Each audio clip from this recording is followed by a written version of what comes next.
Hey, what's up guys? Today we're going to be reviewing the G502 gaming mouse by Logitech. So I have three subjects here that I'm going to cover, so let's get into it. So first off we have ergonomics.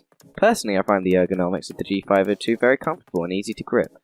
This is helped by the materials used. On different parts of the mouse, different materials are used to increase the intense feels.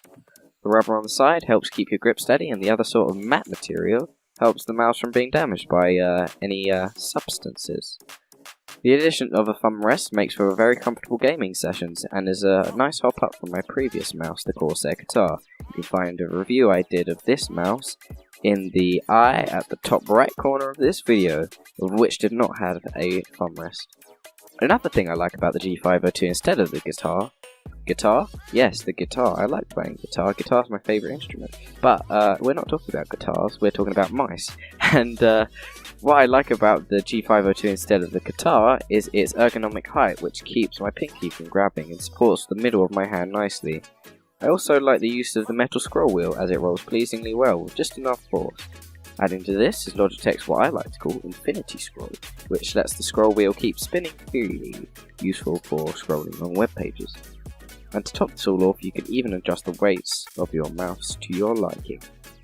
So, up next we have functionality. This mouse is designed to suit FPS gamers, and perhaps MMO gamers at a stretch. It claims to have 11 programmable buttons, but realistically I don't think anybody will be remapping the left and right click anytime soon. So I'll say there are like 6 practical programmable buttons, with about 5 of those being dedicated. Now I've mapped these to be used in CSGO, and they are quite useful and a lot easier to use for certain actions than trying to find the right letter on the keyboard.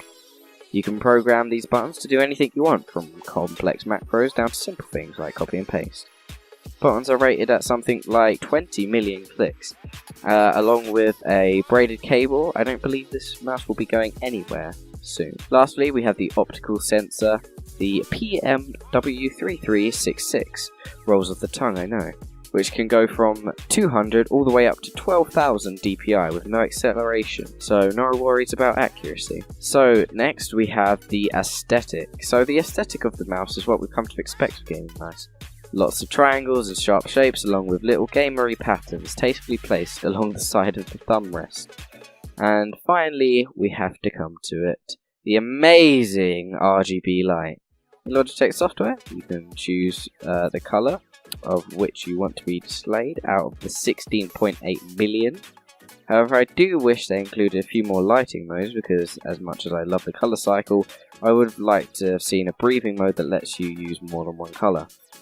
So, in conclusion, overall I would definitely recommend the G502 to any FPS gamer who is willing to part with a reasonable sum of £70, even though you can find it for about 50 in most places I've seen. Well, that pretty much rounds up the review, pimps. So thank you very much for watching. Leave a like if you liked it, leave a dislike if you didn't and you're a scrub. Subscribe for more content like this, and I will see you next time.